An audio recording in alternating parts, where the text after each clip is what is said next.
el largo viaje de la evolución. Para comprender la evolución, realizaremos un viaje a través de la historia de la biología, de la mano de grandes pensadores que marcaron las tendencias filosóficas de su época. Comencemos nuestro viaje situándonos en tiempo y espacio.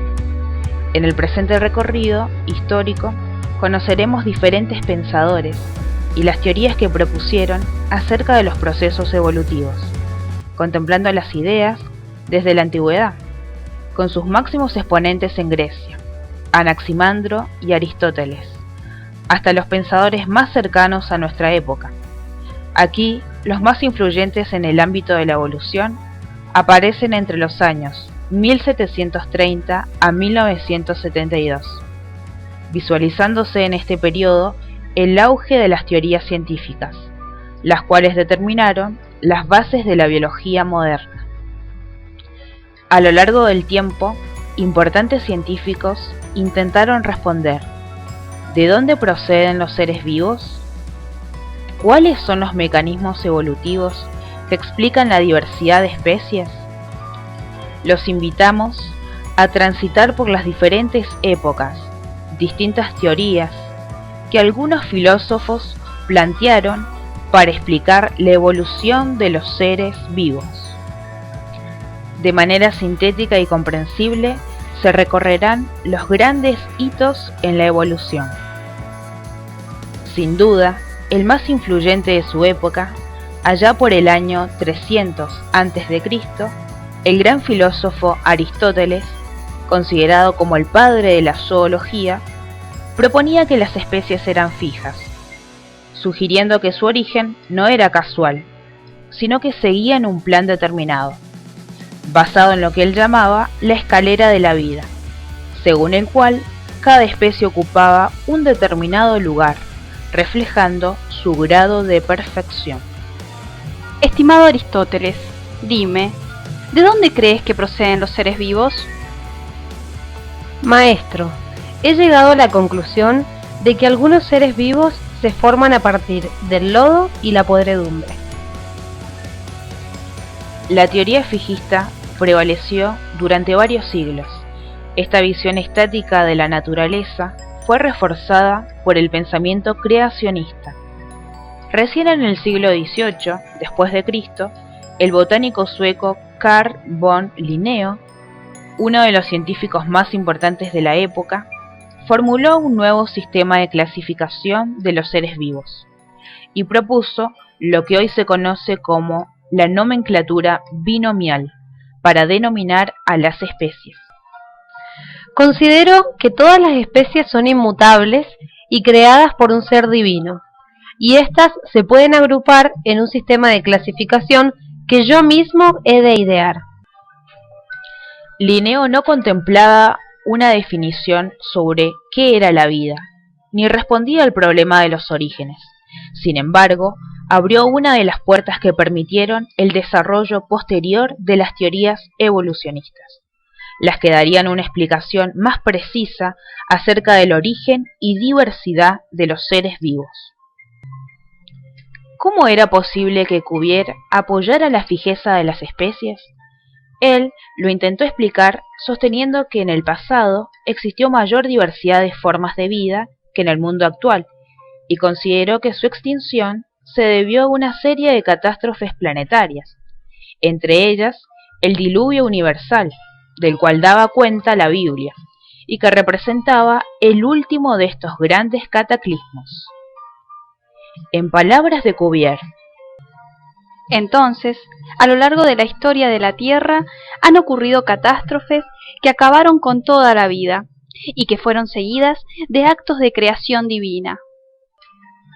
En Francia, a fines del siglo XVIII, las discusiones en torno a la transformación o inmutabilidad de las especies adquiere su máximo nivel. Surge allí Jean-Baptiste de Lamarck, un naturalista que creía que las especies no eran entidades fijas, sino que podían cambiar a lo largo del tiempo.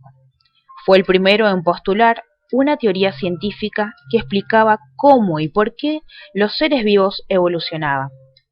A diferencia de la escalera de fija de Aristóteles, Lamarck imaginaba una escalera móvil, en la cual los organismos ascendían motivados por un sentimiento interno hacia la perfección. Resumía el impulso hacia la perfección en 4 principios. Impulso vital, necesidades fisiológicas, uso y desuso de los órganos y herencia de los caracteres adquiridos. Por ello, los seres vivos cambian para adaptarse a las variaciones del medio, transformándose en formas vivas cada vez más complejas. Allá por el año 1820, durante una clase de Lamarck, en los que fue uno de los capítulos más vergonzosos de la historia de la biología, sucedía lo siguiente. Los caracteres se heredan, y eso hace que las especies cambien en el tiempo. Lo que usted dice es irreal. Las especies no cambian. Oh, padre, este hombre ha venido para desautorizar tu teoría.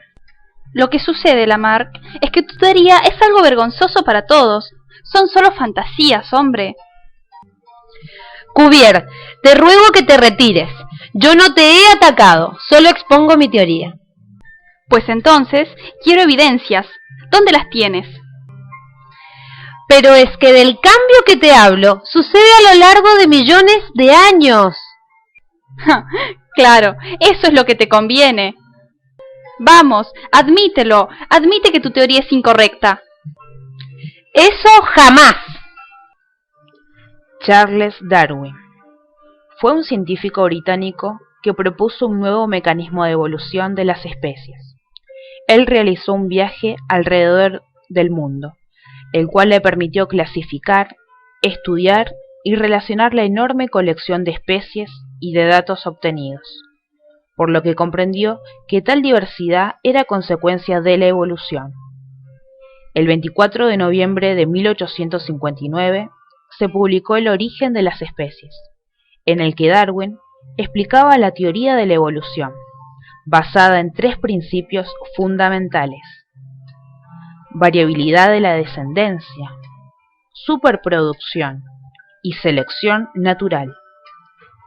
Los debates que se sucedieron a la publicación de su teoría fueron apasionados.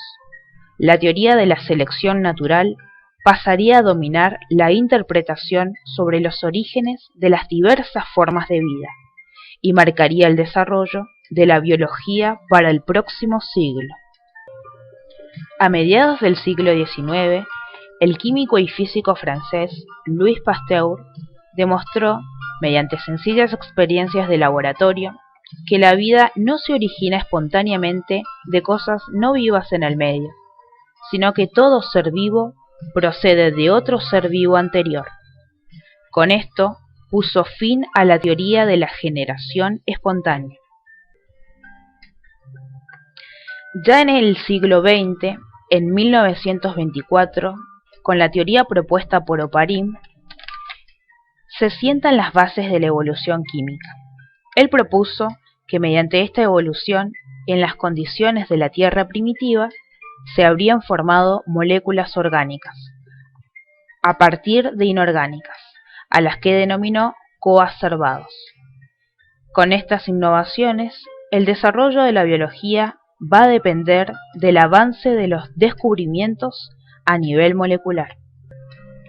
Por las comunicaciones científicas de la época y por el aislamiento en el que vivía Mendel, a pesar de estar a la vuelta de la esquina, sus conclusiones no llegaron a oídos de Darwin y no pudieron dar la base genética que tanto necesitaba. Pero finalmente, los postulados de Mendel se encontraron con la selección natural, dando como resultado la teoría sintética de la evolución. Pasajeros, en este punto de la historia, nuestro viaje concluye. La teoría sintética es la que hoy día está científicamente avalada, pero no culminan los avances y estudios en evolución, los cuales están en permanente progreso y enriquecimiento.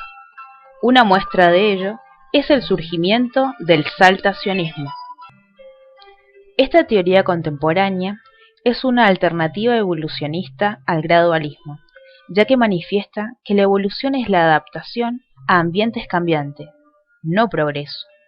Una de las críticas que Gould plantea se basa en cuestionar la omnipotencia de la selección natural.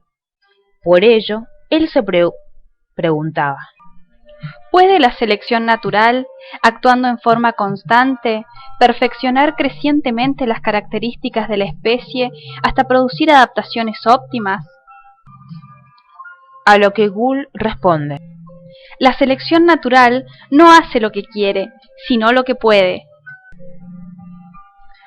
Según mi teoría, las especies se transforman rápidamente para luego permanecer invariables durante largos periodos de estabilidad, interrumpidos por episodios cortos y poco frecuentes de bifurcación evolutiva. En fin, los cambios acelerados y graduales coexisten en la naturaleza, y por lo tanto, el gradualismo no es la única forma en que opera la evolución. Sin embargo, aún no está todo dicho. Subsisten una cantidad de debates que tratan de precisar las formas en que se produce la evolución. Uno de los importantes hechos es el que se da entre los gradualistas y saltacionistas.